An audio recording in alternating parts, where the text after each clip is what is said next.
Hello everybody, Cooper here, and welcome back to another episode of Youth to Gold here on Cricket Captain 2024.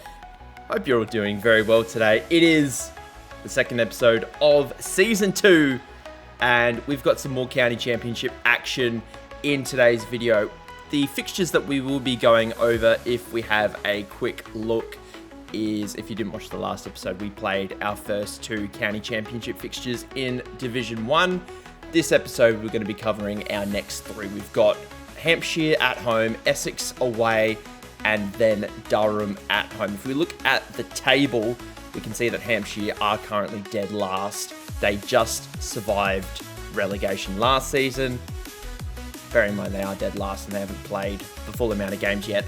So, very excited to get into this one. The squad that we have put together is going to be the same as the first two games that we played, with the exception of we have taken out Ben Sanderson. I haven't really liked how he's bowled this season so far. He's bowled the 43 overs, 2 wickets at 54.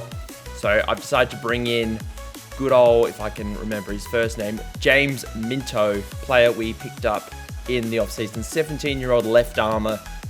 Apart from David Willey, we don't really have, on JT Langridge I should say, don't really have a strong left armour. I know we've got Neil Wagner, but he is one of our overseas players, and currently Peter Siddle is taking that mantle. So we've brought in Minto because we've got Bannister, who's obviously very good. We've got Peter Siddle, we've got Harry Armstrong, who's our spinner.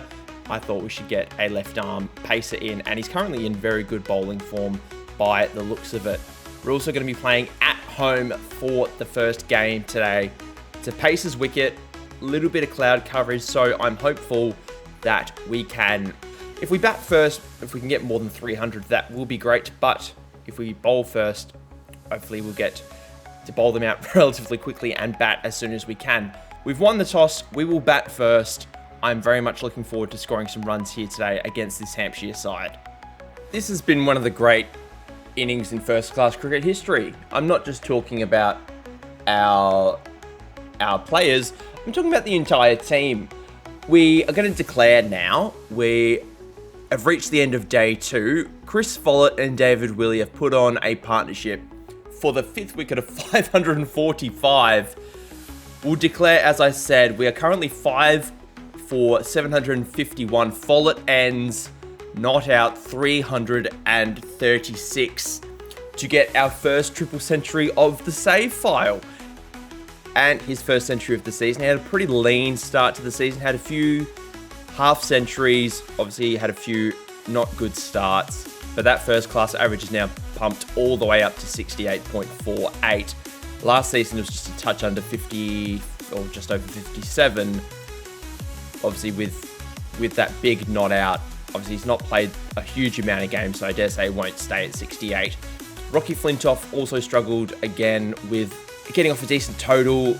16 off 49 wasn't great. He's not in the best batting form since he got going with that half century in his first class debut. Ollie Davies couldn't get going. John Higgins got 1 off 3. We're 3 for 40 and then 4 for 70 after Vasconcelos got out. And then there was a nice little partnership between, actually it wasn't really a little partnership, but it was Sykes and Follett, basically 130 runs to get us 5 for 206, and then David Willey came in. He actually finished 253 not out, which is his highest first class score, his third first class 100. Just an absolutely crazy innings, just absolutely ridiculous. We batted for 192 overs. They bowled 22 no balls. Yeah, thank God this wasn't a one-day game. We did very well. We did very, very well. The pitch, we batted actually quite a lot through the cloudy conditions, but the pitch is going to be best for bowling. Probably actually the first couple of days were best for bowling, and considering we scored 700 plus, I think it'd be very interesting to see how we bowl. The bounce is now uneven. The wear on the ball is pretty average. I think we're a good chance of winning by an innings. If we have a look at the predictor, Northamptonshire have a 54.5% chance of winning. The draw is the other 45%. Hampshire apparently have a 0% chance of winning. I like that we're in this position, but obviously we've got to take 20 wickets now in 2 days. A very comfortable bowling performance in this one. We bowl Hampshire out all out for 131. We had them 5 for 57, 6 for 86. Liam Dawson was the high scorer. He was going just under a runner ball for 38. Armstrong was the most expensive bowler, picked up 3 for 60. He was going at about 7 or 8 runs and over, but then we decided to bring his aggression back a little bit. He bowled much better towards the tail end of his bowling spell. Minto didn't pick up any wickets in his first bowling innings. Peter Siddle picked up 2 for, but Bannister, another 5 for his second consecutive 5 for in matches. He got 5 for 27. Now has a bowling average of just under 21. Bowling 16 wickets in 3 games, a bowling average of 16. Really good economy as well. He might be a chance of an England call-up. Hopefully not for our sake, but hopefully for him, he can get that opportunity. We're obviously going to make Hampshire follow on. We're in the lead by 620 runs. We've got basically the best part of a day and a half to bowl them out again. We've got plenty of runs on the board. If this isn't an innings defeat and this ends up being a draw, I'll be very surprised. The predictor, 94% chance of winning. I think we're a good shout here to win this game. A very comfortable win in the end. An innings and 428 runs we win by in the end. Hampshire get out at just after 12 on day 4. 192 all out. Minto gets his first class wickets and also his first fifer.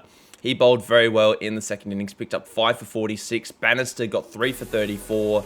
Peter Siddle only bowled the 5 overs. We decided to rest his old bones. Sykes picked up his first class wicket as well. He currently has a bowling average of 82, but we'll deal with that. And Armstrong, 1 for 57, picked up the final wicket. Was there more for just keeping the runs down. He's got a bowling average of 30, just under 33 now. So that is getting better by the game. And no surprise that Chris Follett gets player of the game for the 336 not out. Just an incredible batting display. And we are now in first place. Once again, we were starting the episode, I think we're in 6th or 7th. I don't remember because not everybody had played their games yet. But we are doing very well. If we continue forward, and Warwickshire, Nottinghamshire, Middlesex and Somerset haven't finished their games yet. JT Langridge has improved his attacking bowling. We now have Essex away as our next game in the county championship. I believe we've got 2 more in this episode. Essex currently in 3rd. We'll skip forward, see how their season is ticking along. We know that Nottinghamshire have now beaten Warwickshire, which is a good result for them. And then Middlesex beat Sussex by 27 runs.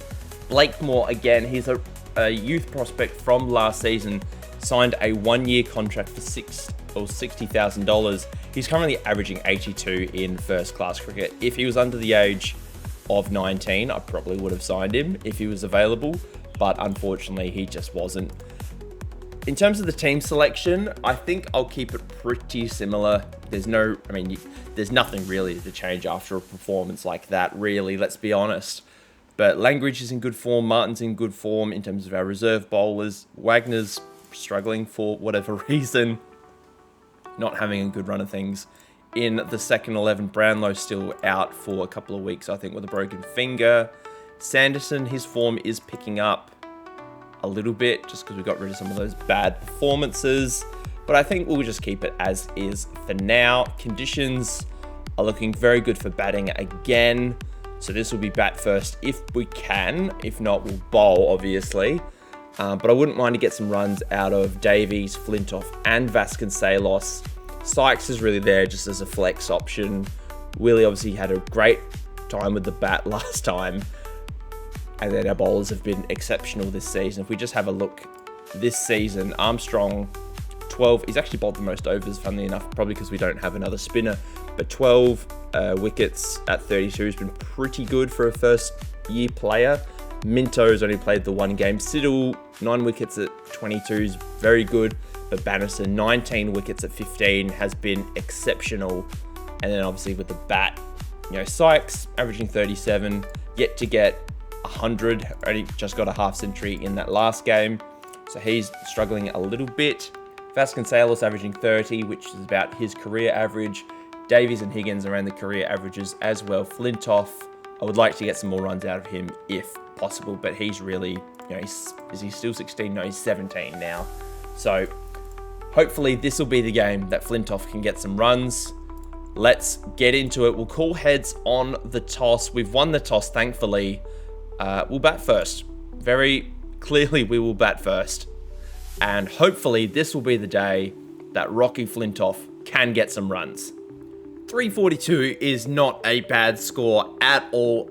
Flintoff did get a half century, which is great. Unfortunately, he got out for 80, but was really good out of the blocks. He was about 30 off 30 balls and then slowed down a little bit towards the end of his innings, but still had a strike rate of 69, so that is the thing.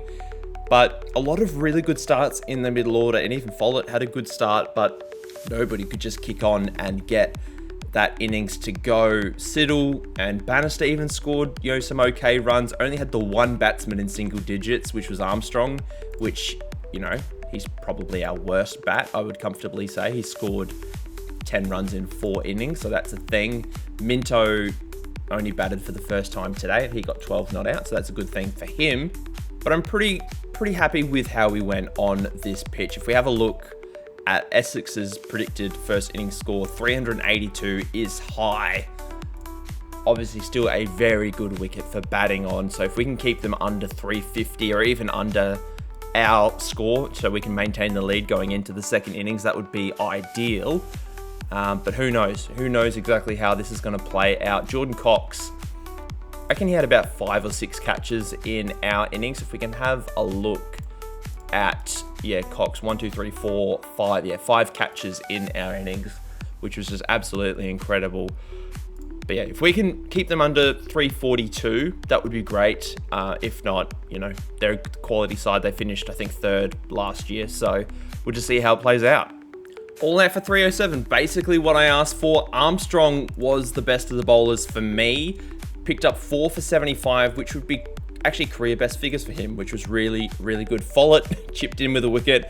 That was basically right before we needed the new ball, and I threw Sykes and Follett on just because we had a few overs to kill, and Willie wasn't very good, so I decided to not bowl him that much. Siddle picked up the final wicket, didn't do too bad. Minto and Bannister were pretty good with the new ball, but not as efficient as they were in the previous game. But 307, not a bad total in the first innings for Essex either. We go into our second dig with a 35-run buffer, which is great. Bonus points are currently tied for the game.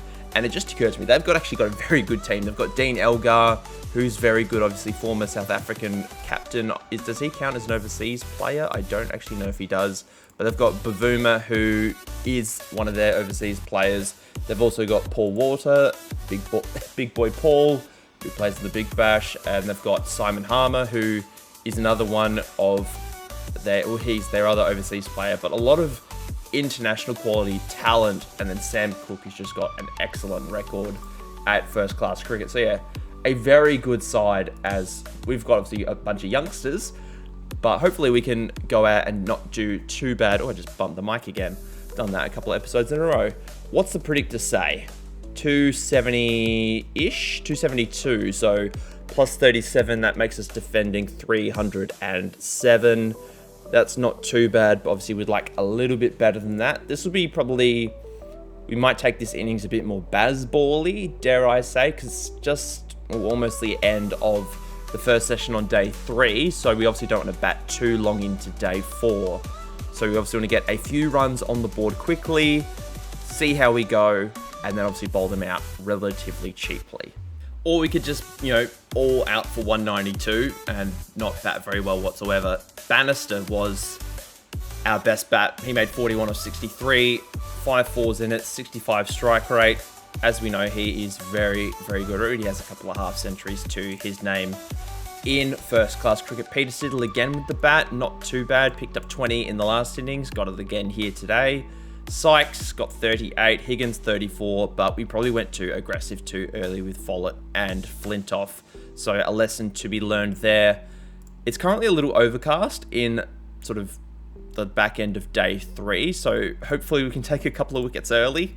But I don't like our odds of actually winning this game now. Essex We got lucky getting them under our total in the first innings, and yep, they now have an 83% chance to win. So I dare say they will win this one, unless we pull something absolutely off miraculously. Did George Butler he played for us last season?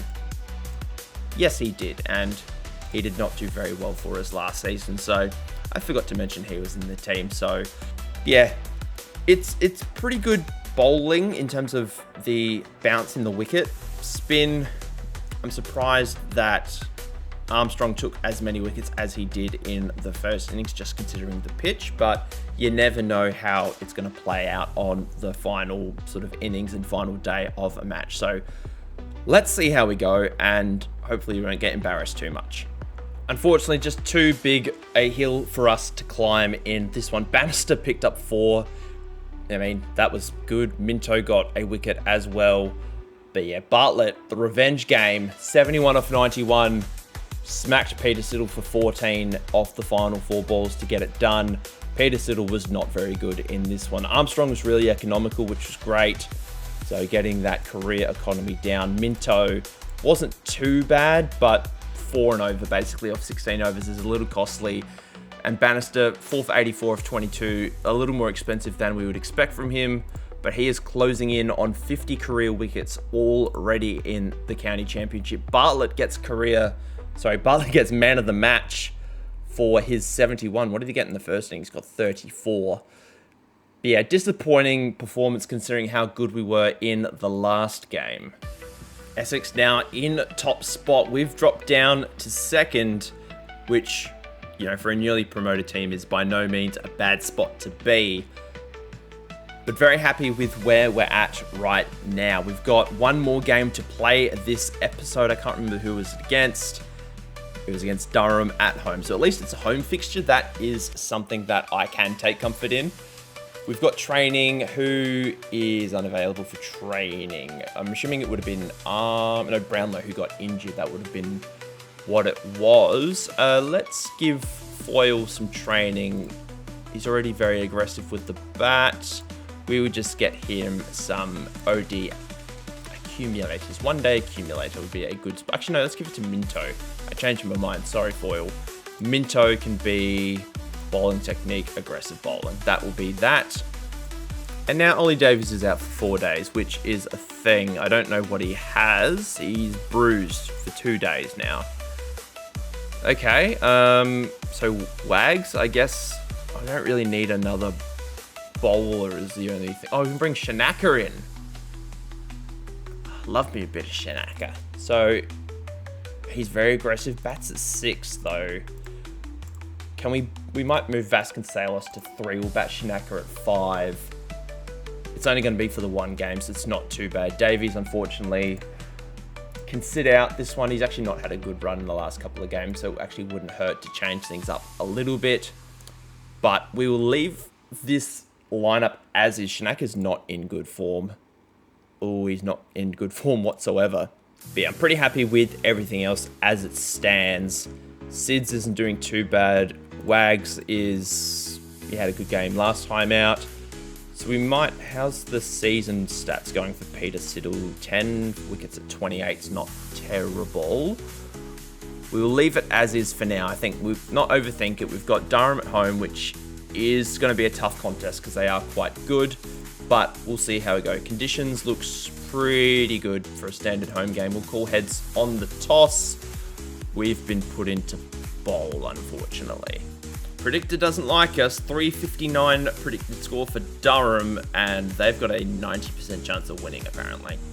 All out for 181 Durham. It was the most bizarre bowling performance because we bowled really well in our opening spell. Bannister only bowled the 8 overs, didn't pick up any wickets. Minto got a second spell and got absolutely smacked around. Once they got past that opening spell, everybody just started swinging for the fences.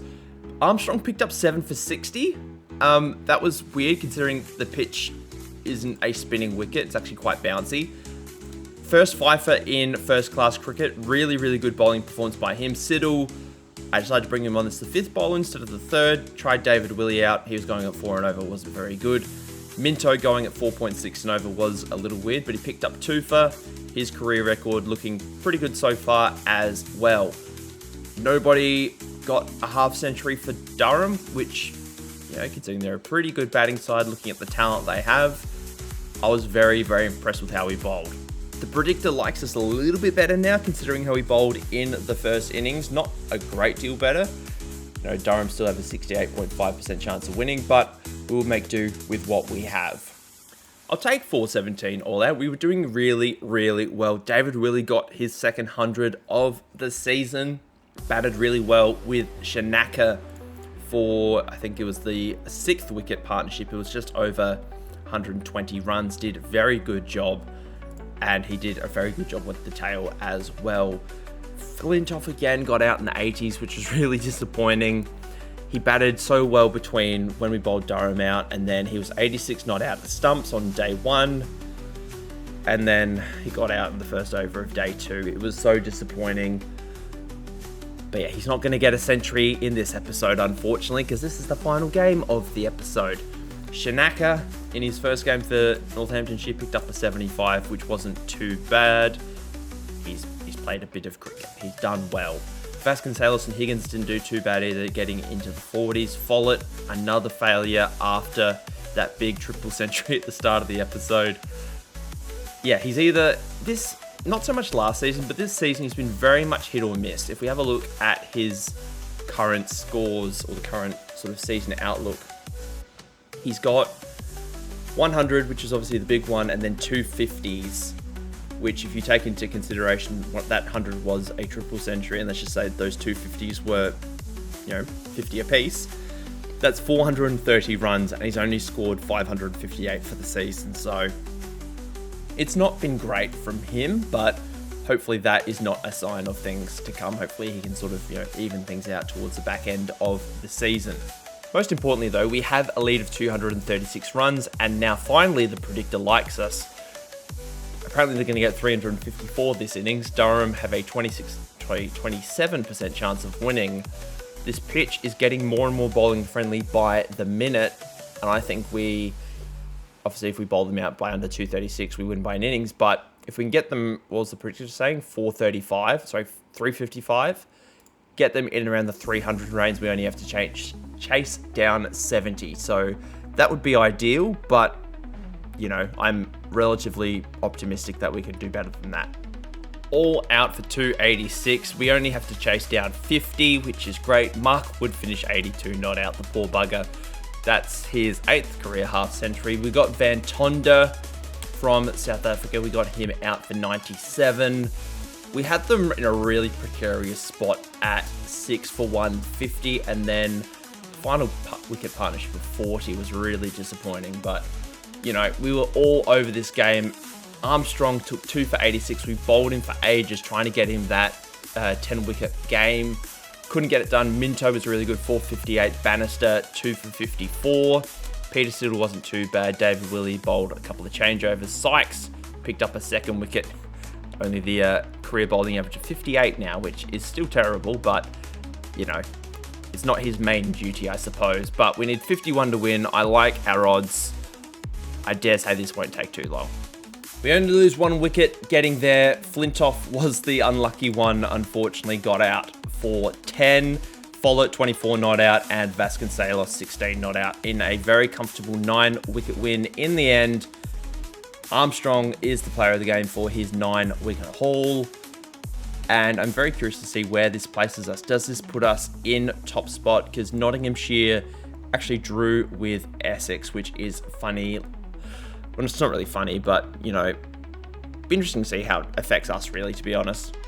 Actually puts us back up into first place, which is great. First 5 games of the county championship is done, and how we're going to end today's episode is actually having a quick scout of the stat leaders for the county championship so far this season. Of all people, David Willey has the highest average in the county championship, averaging 99. I assume that's from his 7 innings. He's got a couple of not outs there. Obviously, the 253 would be one of the highest scores if it wasn't for Follett's 336, was it, all out? Yeah, really incredible. But Follett's not even the highest run scorer. That is Pajara, who is still playing for Sussex and is as good as ever. And then Gus Miller, who... Is he a youth player from last season? No, he's not. Did he ever play for us? I recognise his name for some reason. He does play... He did used to play for us. He's averaging 68 so far, so that might have been a mistake letting him go. And Nasanka, who is Sri Lankan, having a very good start to the county championship season. Jacqueline, who is a youth player, he currently averaging 49 for his career, doing very well. Oliver Price doing not too bad for Gloucestershire. Bavuma, Zach Crawley looking to get back in the test squad. Devon Conway, Keaton Jennings, Blake Moore, who's that youth player we were talking about earlier. And then Van Tonda and Arkwright, again, who's another youth player, just coming in. He's actually out injured for 2 weeks with a fracture. But if we look at the wickets, Ben Curry is actually leading, Bradley Curry leading the way with 33 wickets at 26. Ben Aitchison has 29. Haywood, who was a player that we were actually looking at potentially signing in the offseason if he was available, he's got 29 at 24. Bamba's got 28. Is it Farhan Ahmed? Yes, Farhan Ahmed has 28. And then Bannister, our top wicket taker, 27 at 18, has the best... well, actually, he doesn't have the best bowling average because Shaheen Sharifredi has 18 as a bowling average, but not doing too bad. Armstrong has 25. Not a bad way to start his first-class career either. But that is going to do it for today, guys. We obviously have the Vitality Blast. Next episode, I don't know how many games we are going to get done. If we have a quick scout, we can see we've got 1, 2, 3, 4, 5, 6. I've got a whole bunch of games before we even think about doing another competition. So we'll just play it by ear and then we'll see how we go. Ollie Davies is back, which is great. I dare say he will come back in for... I've forgotten the guy's name. Shanaka. That is his name. But as I said, that will do it. Thank you so much for tuning in to this episode, guys. Please leave a like and subscribe to the channel if you are new. And until next time, I hope you have a lovely day wherever you are in the world. And I'll see you guys then. Bye.